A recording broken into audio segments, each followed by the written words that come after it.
Hey, welcome everybody, and welcome back to another episode of CISO Talk.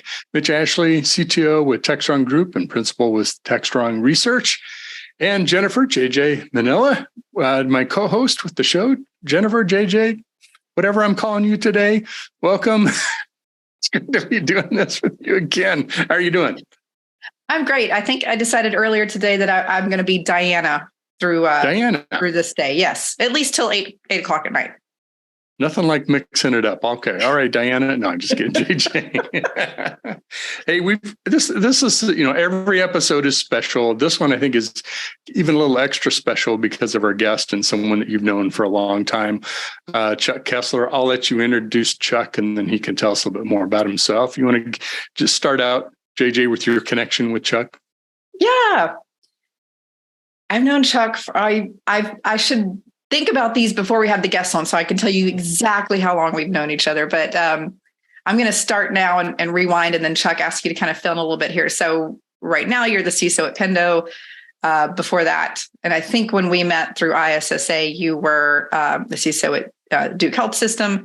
And then I know before that, we've had some conversations about some of the security work you were doing as a consultant with Symantec and some of the prior things there. So do you want to kind of move us back forward through that progression, talk about how you ended up where you are now? Yeah, thanks, JJ. And thanks, Mitch. For, really appreciate the invitation to be here today. Hopefully I can do this podcast justice. I haven't done many of these, so I apologize for, I'm going to try to be interesting. I don't know if I can be. We'll see. I'll do my You already are. You're good. You're on. Okay. Great. So JJ, I don't know exactly how long we've known each other. It's more than 10 years. I'm just going to leave it at that. That's a reasonable amount of time. Yeah, I joined Pendo about four and a half years ago. Prior to Pendo, I was a CISO for Duke University Health System for, I think it was 7 years. And prior to that, I spent about 6 years working with Symantec's advisory services consulting practice. And I go back further than that. I actually started my career more on the technical side as a systems administrator, moving up into IT management and eventually security. So I've got, 30 plus years actually doing things in tech in general. And it's been, an interesting journey. I like to point out oftentimes that I've been connected to the internet since the mid 80s before most people even had a clue what the internet was. I think the very first time I connected to the internet was probably about 1986 from a little Unix mini computer sitting in a university office. Just connecting with other folks at other universities. So it was a lot of fun back then. But to see it all, see all this technology grow and connect the entire world. And then, security becoming a thing that we had to worry about, in the early days, it's like, people were just playing around. But, this became a very serious thing, obviously, once the rest of the world was connected and we started using this technology for taking care of patients. For example, when I was at Duke, we have that entire enterprise connected, everything from the MRI machines to the IV pumps to, all the things that are helping to diagnose, the illnesses that our patients are dealing with. So, obviously security was a huge concern for Duke, which is the reason why they brought me in there. It was an interesting transition going from that industry in healthcare, again, taking care of millions of patients per year, in a highly regulated environment, to a very fast growing software as a services company at Pendo. When I joined Pendo 4.5 years ago, again, we were about a 250 person company, had already grown quite a bit. Pendo at that point, I think, was right at 5 years old. So we're hitting our 10-year anniversary this year. But we grew from 5 people to 250 when I joined in that first 5 years, and now we're close to 900 people now. We're considered one of those tech unicorns, and it's a very different environment than working at a place like Duke Health, where, again, very large organization taking care of a lot of patients, a lot of regulatory concerns, a lot of traditional IT infrastructure, to a fully cloud native company that was, never has had a rack of servers sitting in a closet or anything like that. Everything we've always done has been sitting in the cloud. And again, a very software development oriented organization. We have to move and adapt with the market very quickly. We're deploying new versions of our software multiple times per week. Something very different again from what I experienced at Duke. So that was definitely an interesting transition to have to, kind of do a mind shift to, from a very slow A very slow moving organization, and one that moves very quickly to adapt and take advantage of opportunities in the market. And the word agile comes to mind. Yeah, exactly. Today's kind of a SaaS cloud-based yeah. software company. I would imagine too, and this is something that JJ and I frequently talk about, the intersection of security, software, and software development. You have the added factor of kind of mobile, right? Your apps, are about measuring mobile. Not to go too much into Pendo, we don't have to do that, but you yourself are dealing with customers in the mobile world, which introduces, I would imagine, some unique considerations, especially given you came up through IT and probably had BYOD and dealt with all those issues. Now you're creating that software coming into those networks. Mm-hmm. Yeah, so it's interesting. So our platform, we started as a web-centric platform. So helping our customers instrument their web applications to understand user journeys through those applications. But over time, we realized that, hey, yes, mobile is part of that user journey as well. So Pendo actually acquired a company that had a complementary product at the time. This was roughly, I think it was 2018 or so. So it was actually before I arrived at Pendo, or shortly before. And since we've actually kind of redeveloped that entire platform, but essentially it's an SDK that gets embedded into our customers' applications that helps instrument those applications. So, the interesting aspect of that is, you kind of think about web applications and mobile applications and how they're different. Yeah, I mean, with a web application, it is a very dynamic thing. Again, we can deploy multiple versions of that in a day. With a mobile application, on the other hand, it is an app that gets built and deployed into an app store. And so if the customers then, update from the app store, maybe they update as new versions of that application become available. But in many cases, they don't, right? If a lot of people actually don't turn on auto updates, right? So that application might live on their device many, weeks, months, years without ever actually being updated. So our software is going into those customer applications. If you think about our web application, our agent that goes into a web application, again, we can update that multiple times per week. In the mobile world, we have an SDK that is going to get embedded into that customer application. And we don't know when it's going to get updated. So, we do have to think about, hey, while we have a lot of processes to try to prevent security vulnerabilities in our own product, if we do identify one in our agent, we can very quickly correct it, because all we have to do is deploy a new version.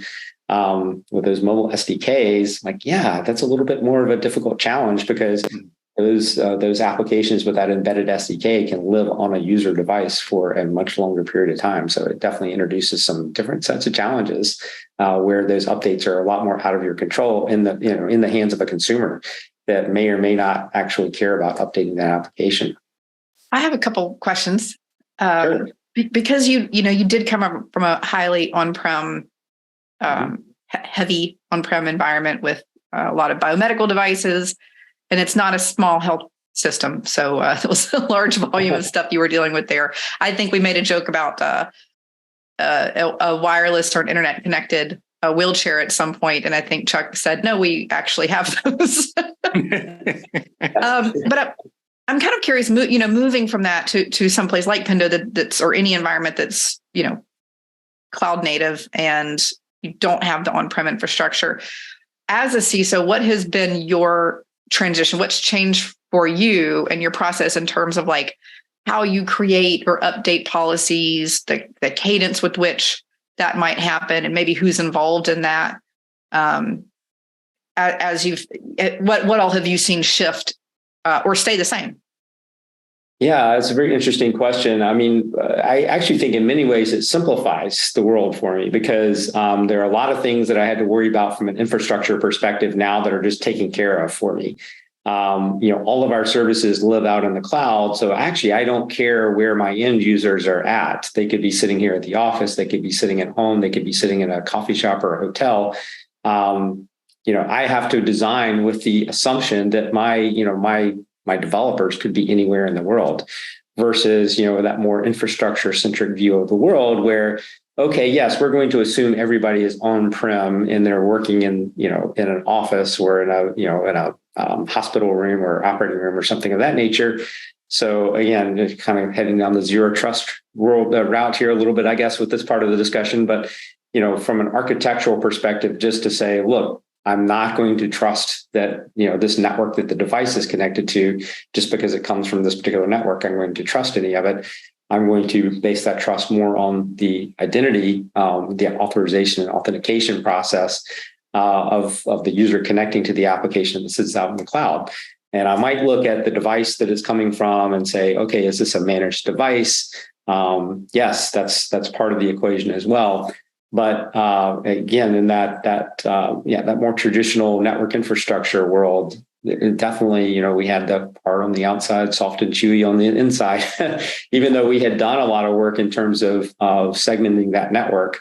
As JJ, I know you worked on a couple of projects with us, so you know how complicated that network was and how difficult it was to, add a network of that scale to actually manage segmentation in a meaningful way.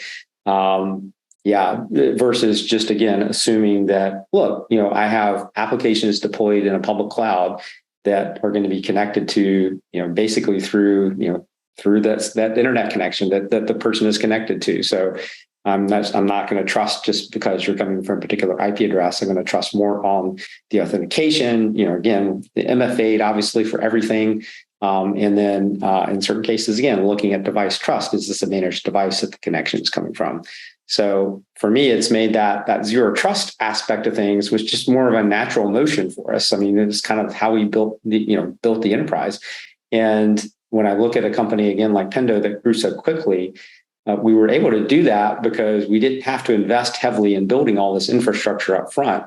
Again, we were consuming cloud resources as we scaled. So we didn't have to go get, again, capital to build, big network infrastructure, racks of servers and things like that.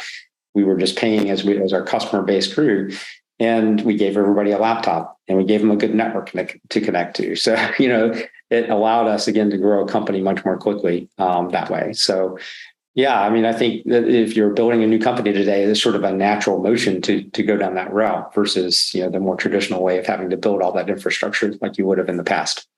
And Chuck, you mentioned, developers could be working from anywhere. You mentioned, the managed devices and possibly unmanaged being the other kind of BYOD model.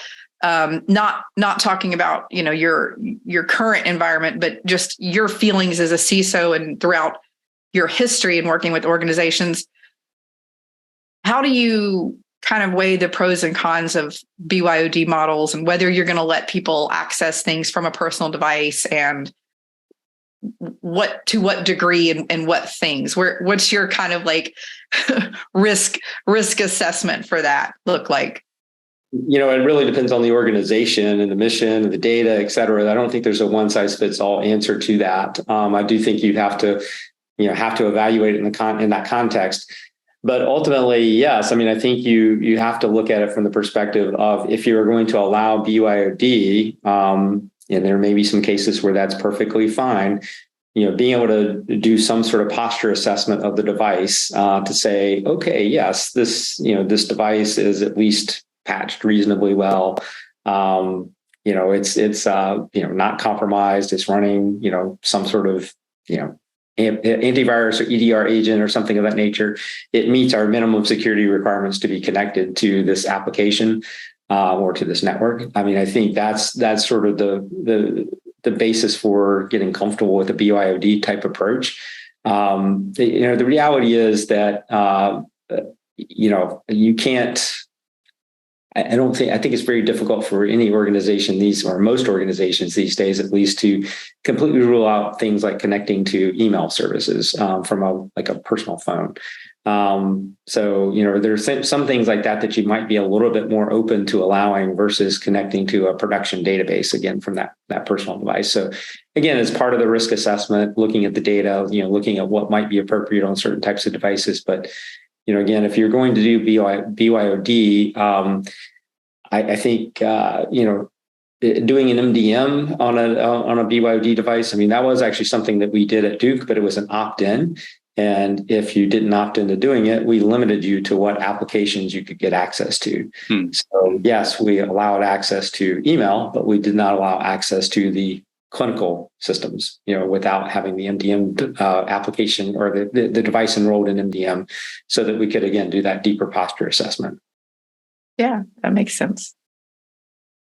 I remember doing some work for the University of Colorado hospital system, and the security team, in working with doctors, doctors kind of had the ultimate power, right, in the organization. And some didn't like security and didn't want to do things the security way.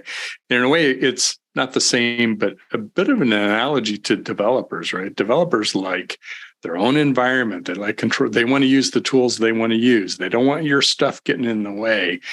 So it seems like both of those may be the same, maybe some unique challenges. Talk about that as a user, part of your user community. People who really you need security, but they don't necessarily want, or maybe even can't force them to do some of those things. Yeah, it's an interesting analogy. Certainly doctors and nurses, people that are taking care of patients, you do want to enable them to do their work in a way that is comfortable for them and allows them to be effective at that, because ultimately what they're doing is saving lives. And oftentimes I would try to put when I was thinking about a request from a healthcare provider for, hey, we want to do this, we want to install this application, we want to use something in a slightly different way. I would try to look at it from the perspective, okay, is this, let me think about the patient that they're taking care of. What if that patient is me? What if it's a family member? What if it's a friend? Okay, yeah, if this is going to help them be more effective in delivering care to that patient, you have to weigh, the security concerns against that as well. Obviously, we have compliance and regulatory issues that we have to deal with. So there's a lot that goes into that mix in a healthcare environment to making a determination. But you definitely have to listen to the people who are actually using the technology and understanding, look, is this going to affect them in a significantly negative way that is going to interrupt their workflows or make it more difficult for them to get their work done? I think a great analogy I can use for that is when we implemented multi-factor authentication at Duke Health, and we did this fairly, early in the grand scheme of things. We implemented it back in, I think it was 2015.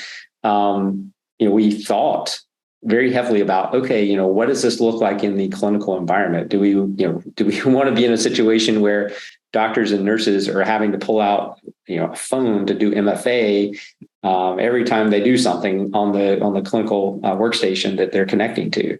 No, we probably don't, because even if, that only takes 15 seconds, those 15 seconds can make a difference, a big difference in actually taking care of a patient, particularly in a life critical situation. So, we looked at, okay, what in that particular case, we're going to be a little bit less restrictive or a little bit more open to not doing MFA in internal applications when you're connected to the internal network versus remote access, and we're always going to do MFA, right? So those are the sorts of decisions that we went through there. Now, flipping that over to the developers, yeah, I mean, developers are creators. In many ways, doctors and nurses are creators as well, right? You're doing creative work to some degree. We like to think about it as science or engineering, but there's a lot of thought that has to go into the next step that you're going to take, and the right tool to get you to that next step is not necessarily always the tool that you currently have. Sometimes it's like, okay, there's something new coming that I want to take advantage of. I'll go ahead and bring in the AI part of the conversation now. So one of the hot things at the moment is using things like GitHub Copilot or ChatGPT to help you write code. So, okay, this can help you. This can, make you a more effective developer, right? And maybe it eventually puts you out of a job. There's that too. But there's no denying the fact that it can help someone create code more quickly. Now, theoretically, you're not just taking that code and tossing it in. Usually, the developer's actually doing some work. But we want to be able to find a way to make it so that they can do those things in a safe manner. So we do want to put some guardrails up and help them understand what are the safe ways to use these new tools, So, but so we want to know about them, and we want to be able to have a conversation about them. We don't want them to just kind of run off and, do something without us knowing about it. But one of the reasons why people run off and do something without telling you about it is that you've told them no too many times, right? So you want to build relationships with them, and I think that's very key in working with the developers anywhere. Certainly here at Pendo, we've invested a lot in building those relationships so they understand. Look, we're not here just to tell you no. We're here to help you find a way to get something done. So let's talk about what you're trying to accomplish. Let's talk about the risks that might be associated with that.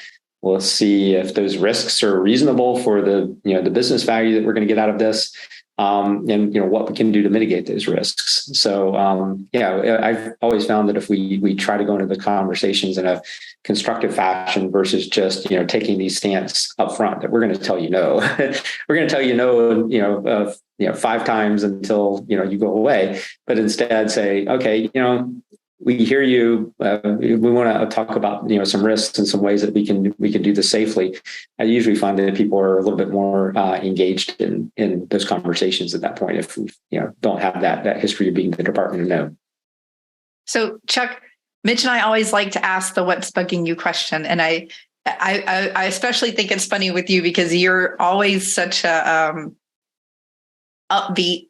You always have such an upbeat, happy demeanor. Like I never have heard you complain about anything, and I've never heard you really rant on anything. So I'm interested to let Mitch wind you up on developers using AI and just see what happens here. Well, yeah, I mean, maybe I don't know if that's what's bugging you, or you have privacy issues, just like different, but a lot of them that you had in the medical field. Yeah, you're helping people track customer journeys, talk about privacy information. What kind of things keep you up at night? What's bugging you? Yeah, I mean, again, yes, I try to take an optimistic view of the world. That's just who I am.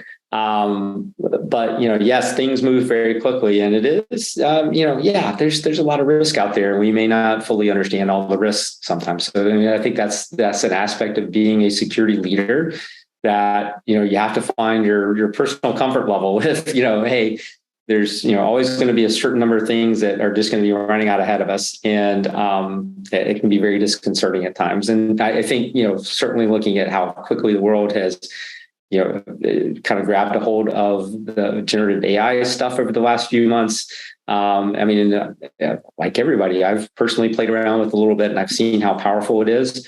So, I mean, on the other hand, I also get how it could be misused and how it could present issues for us if we're not, again, building good guardrails around that.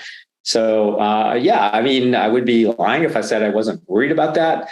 Again, I'm trying to approach it from the standpoint of finding a way to enable the business to get value out of that in a way that we're also, kind of managing the risks. I have had to tell some people to slow down a little bit on some things because we were getting a little bit ahead of ourselves on that. But again, that's my job, is to try to navigate those waters. The other one that has certainly been a challenge for us is we are working on a FedRAMP program right now, and that is a very complicated piece. And certainly, I know anybody that's done. JJ, I know you work with people that are doing CMMC and things of that nature. Wow, and just to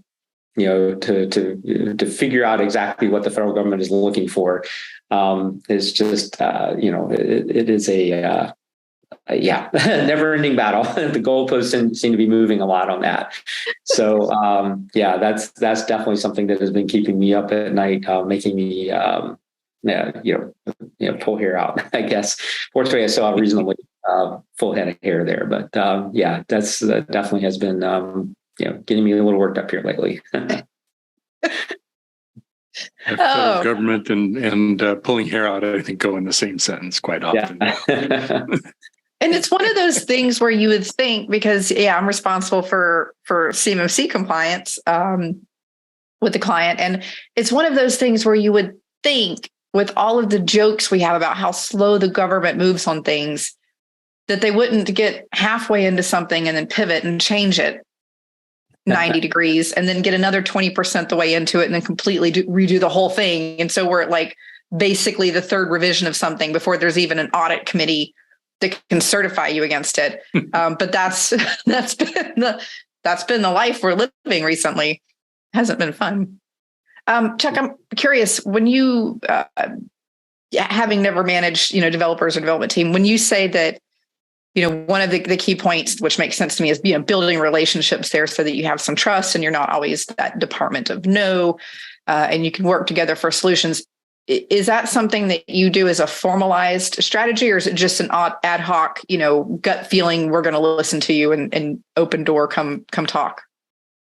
Well, I think it's a little of both. I think part of it is, yes, how you approach the organization. And it's not just the developers, by the way, it's also our product organization, because they're the ones that ultimately set the agenda for our developers and determining what we're going to be building. And so, for example, we may determine, hey, we just had a dependabot scan run and we've got like all these dependencies that need to be updated. And some of them are easy, some of them are hard. The hard ones are like, okay, that's going to have to go into the backlog, and then we're going to have to negotiate around, product features that are being built and ensure that we don't lose track of those things. So it's not just, again, working with the developers, but also with our product managers to understand, look, yes, we're all about building new features in the product, but we have to make sure this tech debt is addressed as well. So, yes, part of it is just being accessible, being connected, whether it's, I'm actually in the office here right now, but, also we're a very Slack-based organization. So lots of conversations happen there. I have kind of a love-hate relationship with that, because I think it's amazing how quickly we can connect and discuss something. On the other hand, that can also mean it's very distracting and very hard to get anything done and be focused on something. But, generally speaking, just trying to make sure that we are being responsive where we can, or, if we're, hey, look, we've just got a lot, even as a security team, we get a question from the product organization or from a developer about something, and like we might not be able to get to it right away, but at least trying to set expectations as to when we are going to be able to get back to them. So just trying to be responsive, trying to be transparent about what we're working on, and sharing both ways, right? That we understand what their constraints are and they understand what our constraints are. Are we always perfect at that? Absolutely not.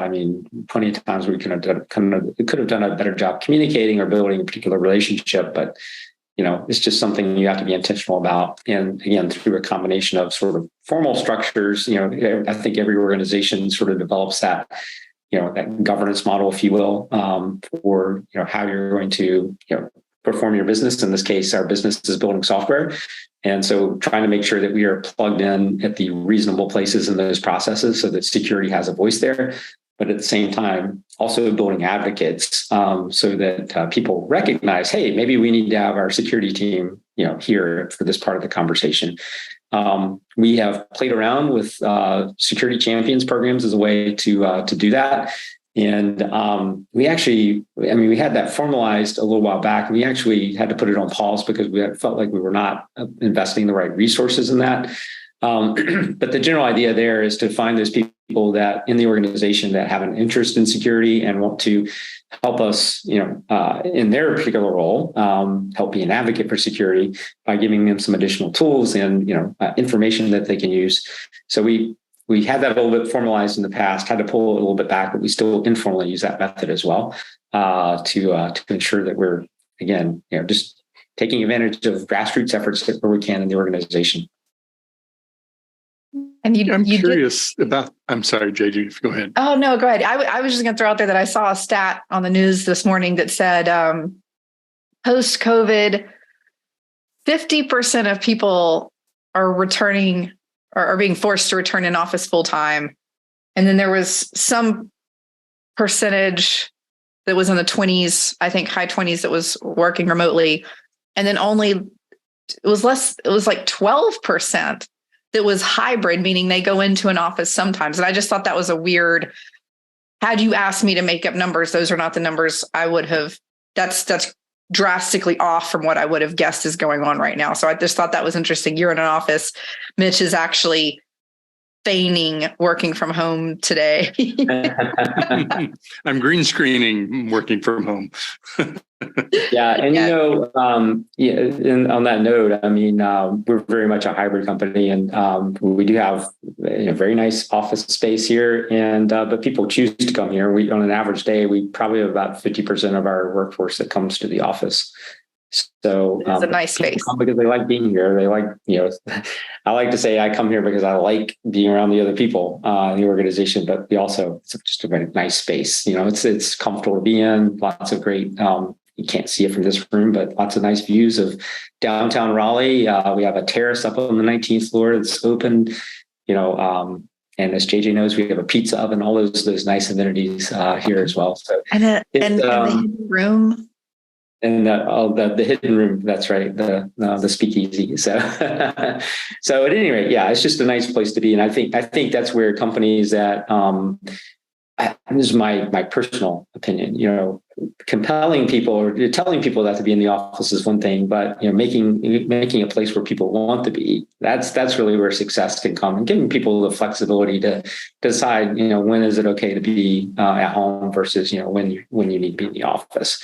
I think the flexibility is what a lot of people are really ultimately looking for, including obviously security people, that we all appreciate that in our lives. Chuck, it's interesting. Now that you've been kind of working in the software world as a security person, a lot of organizations, a lot of CISO security teams are sort of faced with that DevSecOps, supply chain, software supply chain security, all these kind of software things, securing the DevOps platforms and tools, and how much to get involved in that. We're not software architects, but we are security people.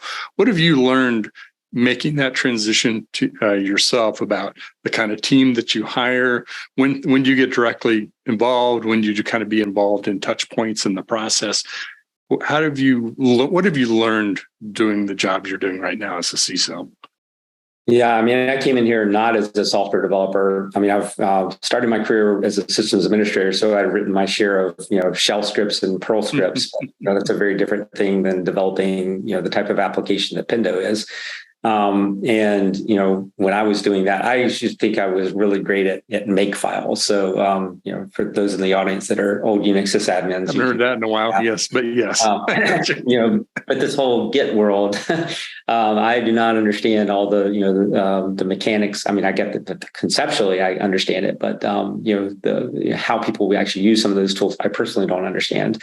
Or can't fully appreciate, right? I don't have the muscle memory in my fingertips for it.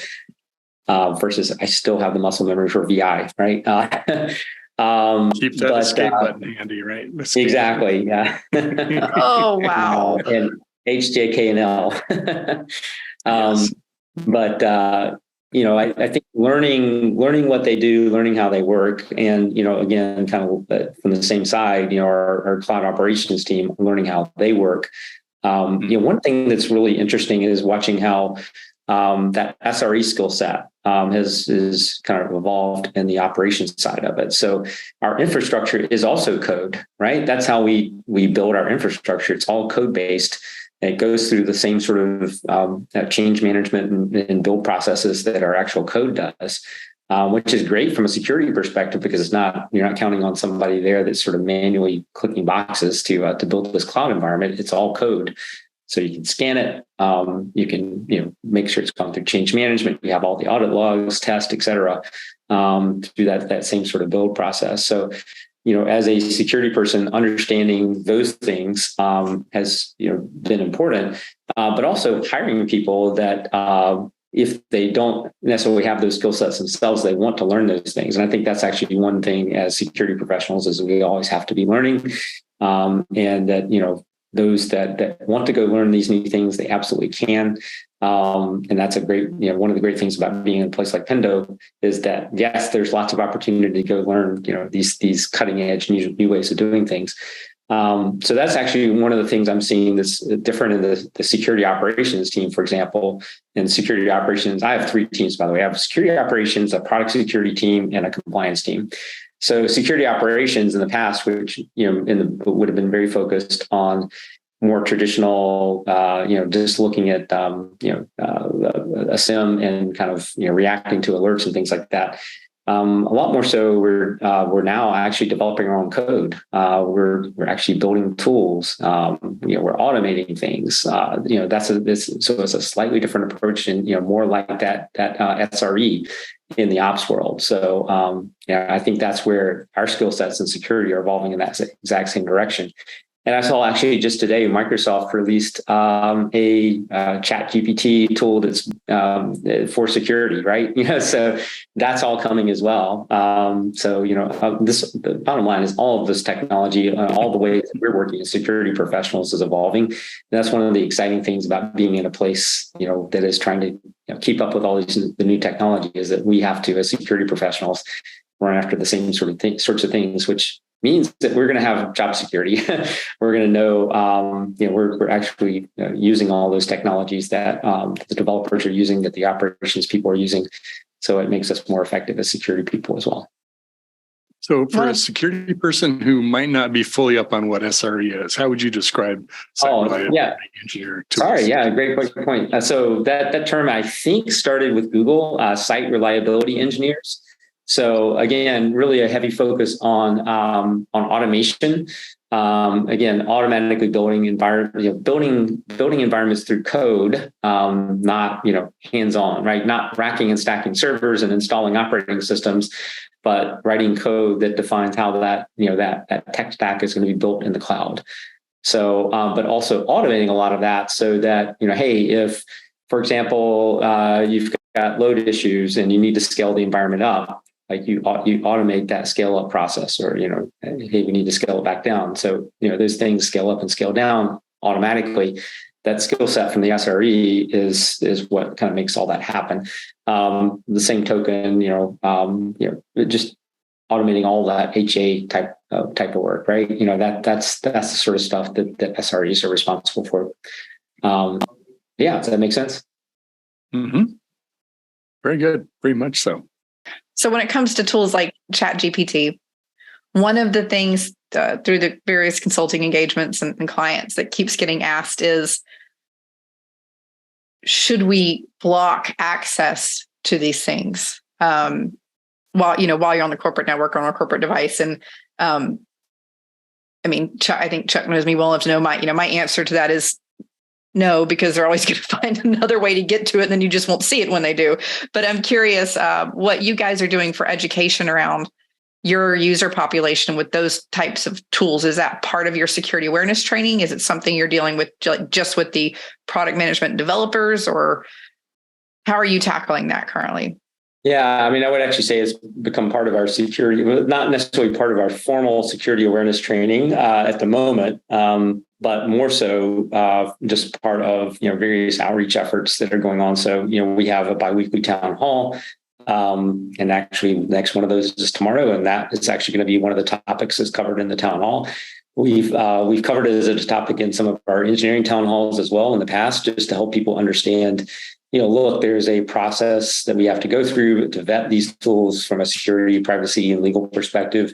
And we understand that people are going to be interested in using those tools, and they have some, safe use cases for them that don't involve sending proprietary information or customer data. There's some gray area here, but please just wait. Let us finish our due diligence before you start using this for any sort of corporate purposes. But a lot of it is just reminding people that, look, we do have established processes for vetting and onboarding any sort of new tool. So it's not not something different than we would be doing for anything else. It just happens to, be very, very newsworthy right now because everybody's talking about it. So I'm going to dig a little further into that, just playing devil's advocate. So when you have something that's that accessible and is basically a browser interaction and experience, how do you train? What kind of education are you doing to explain to people that is a tool? Yeah. Again, what we do is we try to remind people how these things could go wrong for the company. Hey, you think this is, innocent. I'm just going to take this code that happens to be a proprietary code and put it in here. But in doing so, you might be creating a legal liability for the company because you've taken something that is proprietary information, given it to a unvetted vendor. We're not sure exactly, from a legal perspective, if we own the code that it gives back to us after you've done, or if you've asked it to write code for something, do we actually own that code? So it's reminding people those sorts of complications exist. Do people hear those things? Hopefully, but we also are realistic enough to know that not everybody is going to fully appreciate those things. But we just do what we can in trying to continuously talk about that and ensure that people know that we are understand that there is an important business value to be achieved with these tools, and that we are working on finding ways to use them in an appropriate fashion for the company. And in the meantime, just asking, please slow down just a little bit while we work through this. I have something that I've learned that's just in last couple of days to help people understand some of the risks is just ask ChatGPT to write your own bio. So write a bio for Mitchell Ashley, and you'll see that, yes, some of it's right. Some of it is, I was CISO at whatever. I'm like, I never worked at that company. So you realize that, there are some things that it's good at, but it also, while it all sounds truthful, it isn't necessarily accurate or truthful. But some of it is. So it's still early to have a high level of trust in some of the output. Right. I wrote a chat. I write a monthly post with Packet Pushers, like an Ask Me Anything column. And one of the questions was, they told me my book was too long. Can they just learn wireless security from ChatGPT? So I said that, I don't know. So I went on to ChatGPT and typed a few basic questions, and the answers were, so then I scored them like with 1 to 5 stars. And there were, it wasn't great. Like, if it was, a lot of the information was old, it didn't know how to parse together new information with the old information and what superseded what, and then it left out whole chunks of things sometimes. So yeah, even just the basic, ask it the normal basic stuff, you'll start to see where some of the gaps are. If I can, because we're going to be coming right up on RSA, and Chuck, we talked to Britta and Casey recently, and got the dish on some of the stuff happening. So I'm curious, because I think you are going to make it there this year. That's my plan. Yeah. Is there anything specific you're looking forward to? Wow. Actually, outside of the amazing technology and operations track, which I'm lucky enough to be part of the program committee for, and I think we have a lot of great sessions. I think the main thing I'm looking for or excited about is just the opportunity to see people network in person again, see some folks I haven't seen in a few years. Last time I was at RSA was February of 2020. So obviously right before the pandemic, and not a lot of in-person contact with a lot of colleagues from outside the local areas. Seen my colleagues here in the Raleigh area a lot more frequently than that, but yeah, just looking forward to reconnecting with the larger community and seeing what cool new things are out there these days. What did you say, Mitch? 40,000 of our closest friends. Closest friends, all together in one conference. And me being a huge introvert, like that's just frightening, but also, okay, it's kind of cool. You do miss it to some degree as well. Aren't we all insecure? Yeah, I think most of us are introverts, I guess, right? We just pretend to be extroverts when we have to. Yeah. Well, that's the thing is we can be social. We just choose not to. Exactly. Left to our own devices will not be, but that's right. Well, Chuck, It's been fascinating, and we appreciate your time. Unfortunately, we're running out of time here. We could go on for another hour and a half. It's been very cool that you've had this journey from kind of IT operations sysadmin through being a leader into a CISO role, into a CISO in a software company. And I think a lot of people can learn from what you shared with us today. So as always, JJ brings that perspective too, of understanding what we know today and what we're going to have to learn for tomorrow as a security professional. And it's interesting to hear both of you talk about it. as well. So thank you for joining us, JJ. Thank you for being a fantastic partner in crime here on CISO Talk. And it's been fun, and we look forward to having you back. We need you on some more panels, Chuck. Happy to do it anytime. Thank you. Okay. You heard it. I just heard a commitment there. So we're good. All right. JJ, any parting thoughts? No, just excited about this reboot and excited to get to see Chuck and all of our future guests. And thanks everybody for watching or listening. Fantastic. Well, check us out on techstrong.tv. That's where we show up in video form. You can also check us out at CISOTalkPodcast.com, as well as on your favorite podcasting platforms. Lots of great ways to listen and watch. So we thank you, everybody, for joining us today. And thanks to Chuck for being with us on behalf of JJ and myself. We'll see you on our next episode.